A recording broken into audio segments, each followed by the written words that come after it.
IIT, IIIT, IIM, AIIMS देश में सबसे पहले बनाने का काम भारतीय जनता पार्टी ने किया। क्या बोला तूने? अभी बदत है भाई, अभी बदत है। भैया गृह मंत्री को कोई बताओ कि देश में पहले आईआईटी, आईआईएम और एम्स की स्थापना देश के पहले प्रधानमंत्री पंडित जवाहरलाल नेहरू ने तब कर दी थी जब भाजपा का जन्म भी नहीं हुआ था।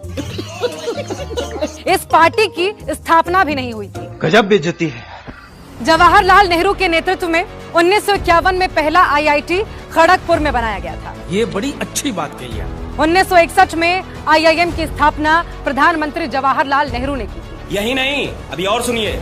मई 1956 में दोनों सदनों में एम्स एक्ट पास कर एम्स की नींव भी पंडित जवाहरलाल नेहरू ने रखी थी। बात तो सही है। लेकिन भाजपा ऐसे झूठ बोलकर देश को बरगलाना और भ्रमित करना चाहती है। आपको याद होगा कुछ समय पहले ही मोदी जी ने भी एक मंच से दरभंगा में एम्स बनाने का झूठा दावा कर दिया था। बिहार में दरभंगा तक इस प्लानिंग के साथ नए नए एम्स खोले गए हैं ताकि लोगों को इलाज के लिए सैकड़ों किलोमीटर दूर न जाना पड़े। और वो सामने बिल्डिंग दिख रहा है ना, उसमें इलाज होता है। 750 बेड का हॉस्पिटल है, वो ऊपर का वो बिल्डिंग जो दिख रहा है।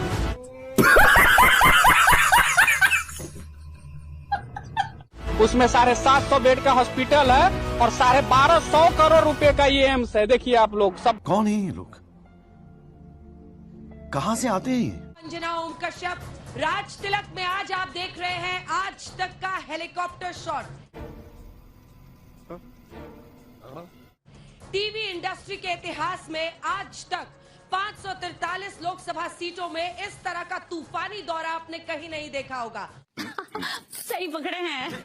और इसीलिए आज तक कहलाता है। बात तो सही है। दौड़ना तो वो कह रहे हैं कि हमारे पास ही असल खाका है, मोदी की गारंटी ही गारंटी पूरा करने की गारंटी है। इधर कौन है जिस पर विश्वास करे? सबसे पहले तो मैं इस वीरों की भूमि बाबा केदार, बाबा बद्री और मां गंगा को नमन करता हूं। और सबसे पहले मैं डॉक्टर भीमराव अंबेडकर साहब जी का आज जन्मदिन है, पूरे देशवासियों को उसकी बधाई देता हूं। अब बात आती है जुमला पत्र की, जो आज ये सही पकड़े हैं। मोदी जी का जुमला पत्र आया है। ये खिलौना है। इसमें लिखा है, अरे भाई सुनिए ना, बहुत इंटरेस्टिंग बात बता रहा हूं मैं जुमला पत्र की। इसमें लिखा है मेड इन चाइना। और ये मोदी जी का जुमला पत्र है। ये और ये दोनों बराबर हैं।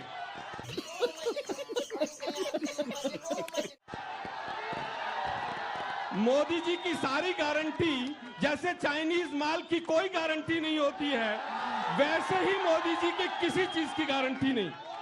क्या सीन है। उसका कारण बताता हूं मैं आप लोगों को। युवा बैठे हैं इसलिए बता रहा हूं मैं। 2014 का मैनिफेस्टो पेज नंबर 5 लिखा था स्पेशल टास्क फोर्स बनाकर विदेशों से काला धन लाएंगे। किया क्या? सही पकड़े हैं। इन्होंने किया ये कि इलेक्टोरल बॉन्ड ले आए। दूसरा, पेज नंबर 6 पे लिखा था रुपए को मजबूत करेंगे डॉलर की तुलना में। 54 रुपए से पहुंचा दिया 86 पर। ये गारंटी की बात कर रहा हूं मैं। 8 नंबर पेज पर लिखा था नॉर्थ ईस्ट को मजबूत करेंगे। मणिपुर में का क्या हाल किया है, ये मोदी जी की गारंटी है। पेज नंबर 15 बीजेपी का घोषणा पत्र 2014, उसमें लिखा था कि हम 100 स्मार्ट सिटी बनाएंगे। अगर कोई एक बन गई हो तो उसका नाम जरूर बताइएगा मुझे। मैंने इसीलिए कहा, इसमें 15 नंबर पेज पर लिखा था कि 100 जिलों को हम गरीबी से दूर करेंगे और वहां पर काम करेंगे। और किया क्या कि पूरे देश को आज 80 करोड़ राशन की बात करते हैं कि हम दे रहे हैं। और हालत यह है कि इस जुमला पत्र में मेरे यहां युवा साथी बेरोजगारी से जूझने वाले बैठे हैं। इस जुमला पत्र में गूगल कीजिएगा, बेरोजगारी शब्द ही 2 जगह आया है केवल। बेरोजगारी से इनको बेरोजगारी का ब नहीं पता, महंगाई का म नहीं पता, और बात करते हैं बड़ी बड़ी। देश को 4 गुना कर्जे में मोदी जी ने पूरा डुबो दिया। कहा था किसानों की आय डबल करेंगे, किसानों के ऊपर कर्जा डबल कर दिया। मैं इसलिए कह रहा हूं कि मोदी जी की गारंटी इस चाइनीज सामान की तरह है जिसकी कोई गारंटी नहीं। अब विधायक जी को बोलने दीजिए, क्योंकि यहाँ के स्थानीय मुद्दे भी आने चाहिए। देखिए, आपके लिए चुनौती है। एक सेकंड, 5-5 सीट आपने दोनों बार दी है, लेकिन इस बार चैलेंज बड़ा है। और आपके बगल में जो बॉबी जी मौजूद हैं, इस बार तो माना जा रहा है वो भी एक चैलेंज है। अंजना जी, पहले तो मैं बता दूं कि आलोक जी को संभवतः हाँ, भूल गए हैं कि 2004 में हाँ, यूपीए ने अनाउंस किया हम किसानों के कर्जा माफी की योजना लाए उसको 2007 में चिदम्बरम साहब बजट में। मैं बजट का छात्र भी हूं, मैं विशेषज्ञ हूं उसमें। 7 में लाए, 8 में इंप्लीमेंट किए, 57,000 करोड़ रुपए का रिलीफ 20 साल में दिए। अरे विधायक जी, 2024 है। अरे मोदी जी हर साल 25,000 करोड़ रुपए नगद बांटते हैं और 3 लाख करोड़ रुपए डायरेक्ट बेनिफिट ट्रांसफर के माध्यम से किसानों के खाते में ट्रांसफर हो चुके हैं। जो मैं बता रहा हूँ, डायरेक्ट बेनिफिट ट्रांसफर, छोटा सबको मौका मिले। नहीं, अरे अच्छा, बोलिए, पूरी कीजिए। आप उत्तराखंड की बात करेंगे, उत्तराखंड का मैं आपको बता रहा हूं। जरा मैं पूछना चाहता हूं कांग्रेस से कि कभी पूरे अपने यूपीए 1 एंड यूपीए 2 के कार्यकाल में कितने बार प्रधानमंत्री जी ने उत्तराखंड की सुध ली? लेकिन ये मोदी जी की गवर्नमेंट थी, इस बात की परवाह किए बिना कि 5 लोकसभाएं हैं, अनगिनत बार वो यहाँ पर आए और उन्होंने कहा कि 21वीं सदी का तीसरा दशक उत्तराखंड का शतक है और उसके लिए इंफ्रास्ट्रक्चर डेवलपमेंट का काम वॉर फुटिंग पर करने का काम आज कर्णप्रयाग रेल पहुंच रही है। Rail which was thought impossible, आज ट्रेन पहुंच रही है वहां पर। नामुमकिन को मोदी जी मुमकिन कर रहे हैं, ये वो कह रहे हैं। आपके लिए चैलेंज है। नरेंद्र मोदी के लोग विधायक जी, विधायक जी सांस लीजिए। देहरादून से दिल्ली जाने के लिए लोग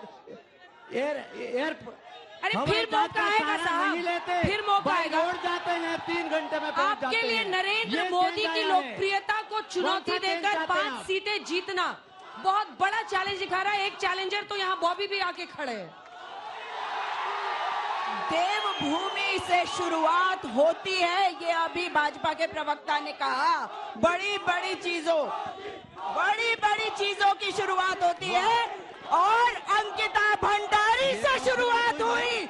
मणिपुर की बेटियों के साथ उनके स्तनों को छुआ गया, उनका गैंग रेप हुआ, ब्रिजभूषण शरण सिंह को बचाया गया और पहलवान बेटियों को जमीन पर घसीटा गया। इसकी शुरुआत अंकिता भंडारी से हुई और उसके पहले इनका अपना संगठन महावेग बेटी का बलात्कार करता रहा और इनके नेता कहते रहे कि प्रचारकों की भी शारीरिक जरूरतें होती है। ये बेटियों के विरोधी है, ये महिला विरोधी है और उत्तराखंड की जनता जानती है अंजना जी कि उत्तराखंड महिलाओं के बलिदानों से बना हुआ है। अंकिता को न्याय नहीं दे रहे ये, इसीलिए मणिपुर की बेटियों को न्याय नहीं मिल रहा, हमारी किसी भी बेटी को न्याय नहीं मिल रहा। अंकिता भंडारी का मुद्दा, मैं आ रही हूँ बॉबी जी इसके बाद तुरंत। अंकिता भंडारी का मुद्दा, 1 सेकंड सर, 1 सेकंड। 3